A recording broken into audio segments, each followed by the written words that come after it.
we would start serving your happiness first, and everything that is responsible will fill in around it. Service your happiness first, and everything that matters will fill in around it.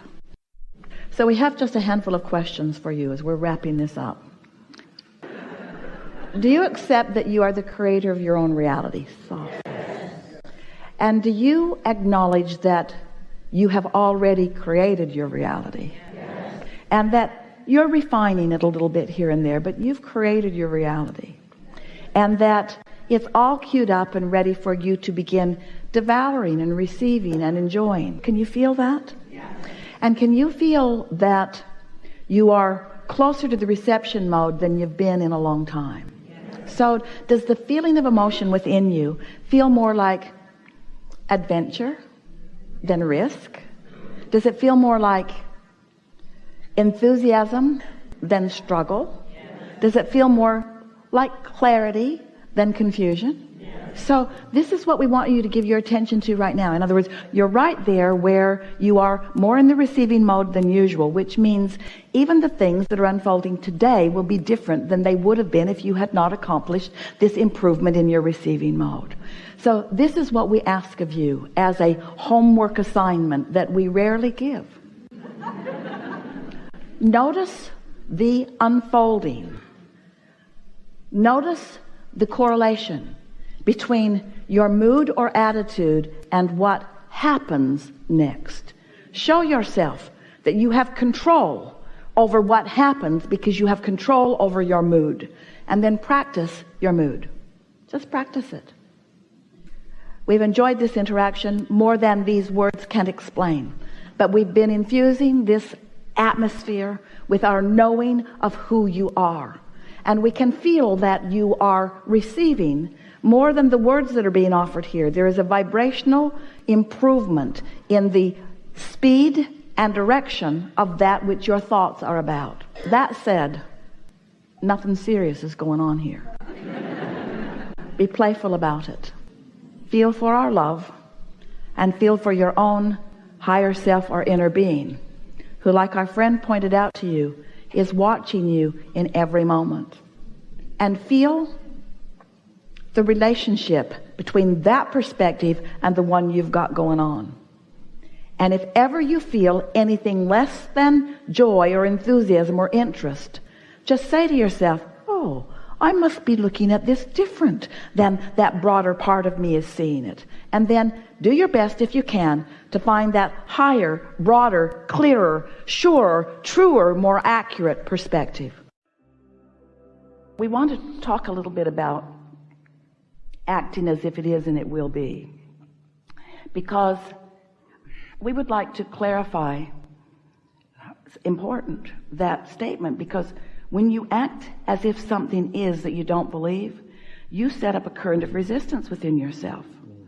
In other words, if you're pretending something, if you aren't feeling it, so that's not what we're teaching. We're not teaching to say the words or walk the walk and talk the talk. We're asking you to find the vibration that's within the desire. That was what that segment was all about. Why do you want it? Why do you want it? What's the feeling that is at the heart of that desire?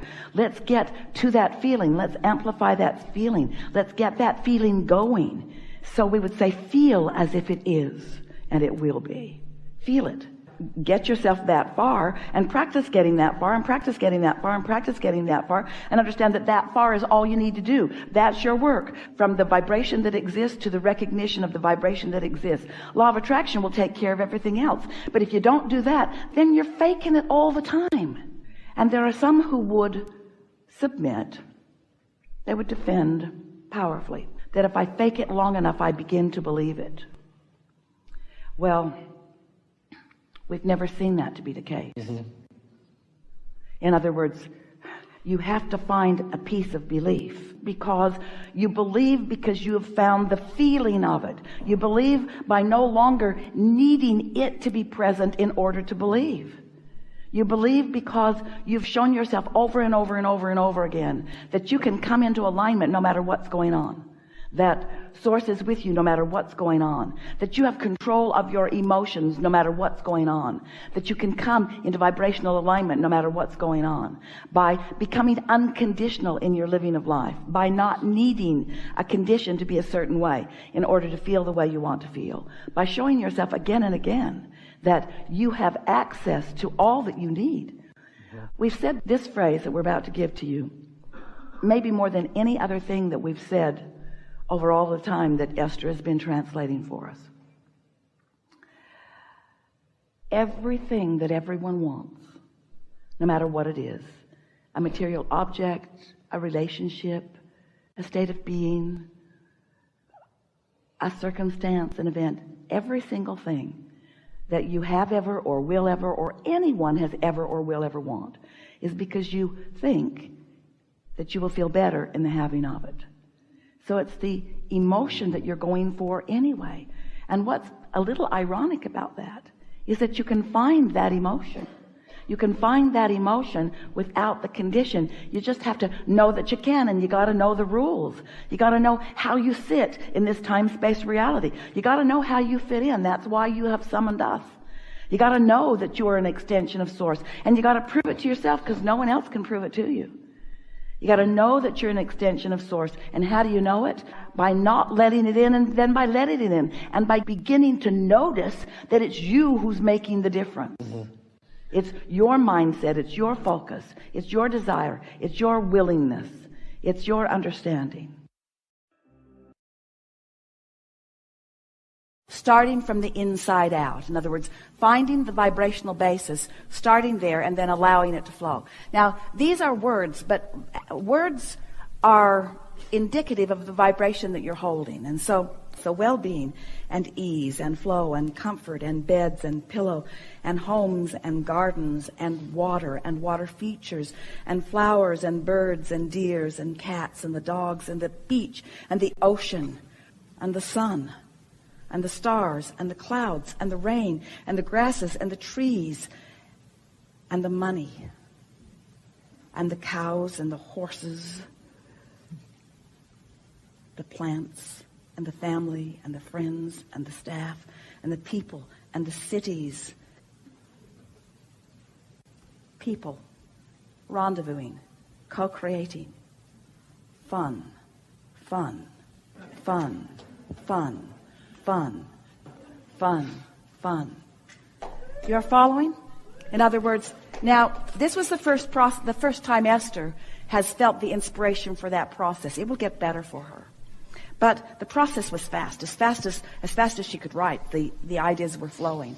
And can you sort of feel, you're getting the sense of what we're talking about, how you just start with something that is easy and then just write the next thing that you feel inspired to. And can you feel how it went from the inside to the outside? Can you feel how it went from the things that are, for Esther, she started with the things that are already there.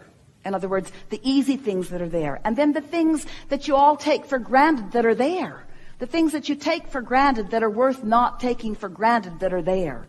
And feeling the stability of them, the well-being of them. And then she just started focusing on the things that are pertinent to her life experience, that are magnificent and wonderful and surrounding her at all times. She is surrounded, and so are you, surrounded by endless, wonderful experiences and things, you see.